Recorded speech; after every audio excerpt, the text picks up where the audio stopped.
que lo más importante al estudiar el Antiguo Egipto es dimensionar. ¿A qué llamo yo esto de dimensionar?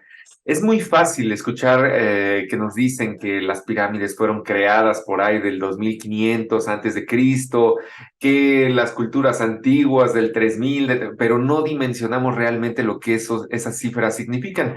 Entonces, lo que voy a intentar antes de empezar cualquier estudio sobre Egipto es que podamos dimensionar el tiempo, ¿no?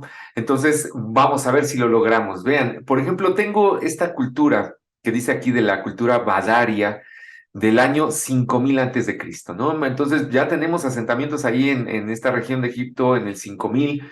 De hecho hay desde el 45,000, pero bueno, ya formados como sociedad podemos tomar estos del 5000. Y luego vean esta de la cultura Nakada del 3500, ya más para acá.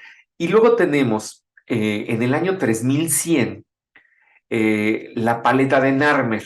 Con la paleta de Narmer, luego en algún otro video explicaremos qué significa.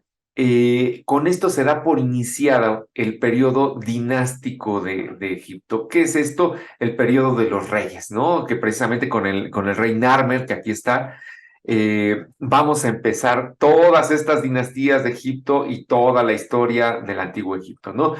Y esto termina precisamente con Cleopatra séptima en el año 30 antes de Cristo. Entonces, vean, tenemos aquí que empezamos en el 3100 y terminamos en el 30 antes de Cristo. Entonces, tenemos ahí 3070 años de historia de Egipto que tenemos que dimensionar.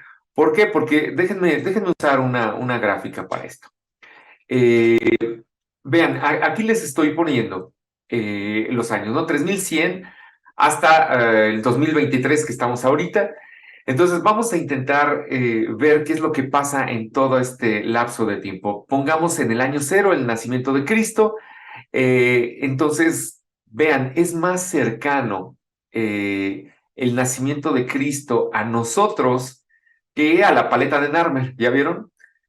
Y de la misma manera, si ponemos aquí a Cleopatra séptima en su muerte en el año 30 antes de Cristo, pues bueno, estamos más cerca incluso nosotros de Cleopatra séptima que si ponemos aquí en el 2530, que fue la pirámide de Jufu, de ahí en Giza, la gran pirámide, pues bueno, estamos más cerca nosotros de Cleopatra que lo que estuvo Cleopatra de la gran pirámide. Eso es algo muy importante.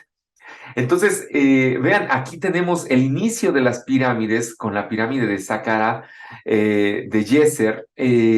Es ahí en el 2650, entonces muy, muy cercano aquí a la de Jufu. De hecho, tienen mucho que ver. Pero vean, están aquí las pirámides. Luego tenemos aquí, lo puse por 1000 años, el 2000, el 1000, el cero. ¿Qué podemos poner como ejemplo? Por ejemplo, Tutankamón, el famosísimo Tutankamón. 1332, estamos más o menos aquí, vean, en el 1332. Luego Ramsés segundo, Ramsés el Grande, pues casi pegadito, 1279. Moisés se cree que pudo haber estado más o menos en el 1000. Los griegos que empezaban sus olimpiadas más o menos en el 700 antes de Cristo. Y luego también tenemos aquí a Heródoto. Si podemos poner por aquí a Heródoto, Heródoto llega a Egipto más o menos en el 450, podemos poner, 450 antes de Cristo está Heródoto en Egipto, y ya después en el 332 llega Alejandro Magno. Alejandro Magno lo podemos poner por acá. Entonces vean, es muy importante que Heródoto llega antes que Alejandro Magno. De hecho, lo valioso de Heródoto es que llega a Egipto en una época en la que, primero, los egipcios no quieren mucho a los griegos. Yo siempre hago el símil de los egipcios con los griegos como los mexicanos con los de Estados Unidos. Es decir, si estamos cerca, son vecinos, pero así que digan, uy, qué bárbaros, cómo los queremos, no es tanto. De ese mismo afecto tenían los egipcios con los griegos, ¿no? Entonces, ya cuando llega Alejandro Magno, pues obviamente conquistan Egipto y ya viene la época de los Ptolomeos, pero no crean que a la gente de Egipto eso le hacía mucha gracia, ¿no?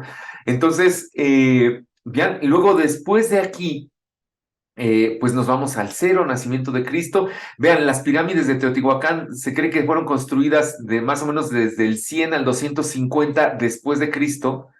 Recuerden que las pirámides de Teotihuacán no se sabe quién las construyó, entonces se construyen en esa época. Luego los aztecas llegan ahí al valle de Teotihuacán y vuelven a fundar la ciudad, pero las pirámides ya estaban ahí antes, ¿no? Esas sí son un verdadero misterio. Entonces, bien, por ejemplo, aquí el Evangelio de Juan lo podemos datar en el año 200 después de Cristo. Los primeros papiros que dan testimonio del Evangelio de Juan están en el 200. Luego el profeta Mahoma en el 600. Entonces, vean, estamos con una línea de tiempo ya más acercada. El Renacimiento acá lo podemos poner ya muy cerca de nosotros en el 1400. Y vean, ya nos podemos poner pues muy cercanos a nuestra era con la Primera, Segunda Guerra Mundial, pero vean, ya las rayitas son súper pegadas. ¿Por qué? Porque es muy reciente, incluso el descubrimiento de América, 1500 más o menos, ¿no? Entonces, pues no tenemos tanto tiempo con lo que llamamos historia. Entonces, ¿qué les quiero yo decir con esto? Que la historia de Egipto es muy vasta, es incluso más vasta que nuestra propia historia. Es decir, Egipto tuvo más historia antes de la que tenemos nosotros hasta este punto. Entonces, no es fácil estudiar toda esta historia. De hecho, una de las cosas que uno tiene que aprender al estudiar egiptología es a ser humilde. No hay nada peor que un egiptólogo orgulloso. No hay un solo egiptólogo que sepa toda la historia de Egipto. Son muchas aristas, es decir, es mucha historia, muchos reyes.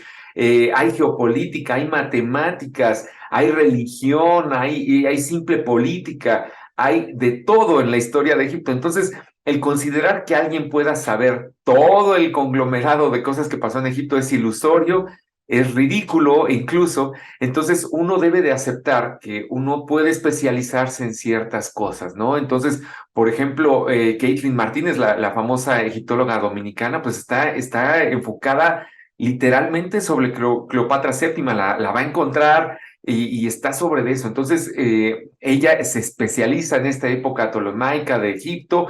Por ejemplo, a mí me gusta la época antigua, del 2500 para atrás. Eh, y también debemos considerar que no solamente esta época antigua de Egipto, sino también tenemos el nacimiento de la egiptología moderna desde 1800 para acá. Es decir, también hay que estudiar a los egiptólogos, a los primeros egiptólogos, a todos los exploradores, a todos. Entonces, es vasto hasta decir basta, como dicen, ¿no? Entonces, eso es lo que tenemos que conocer antes de emprender cualquier estudio sobre Egipto y tenemos que vivir con esa concepción de no querer saber exactamente todo, sino de humildemente aceptar que solamente podemos saber una parte que será la que escojamos para este estudio.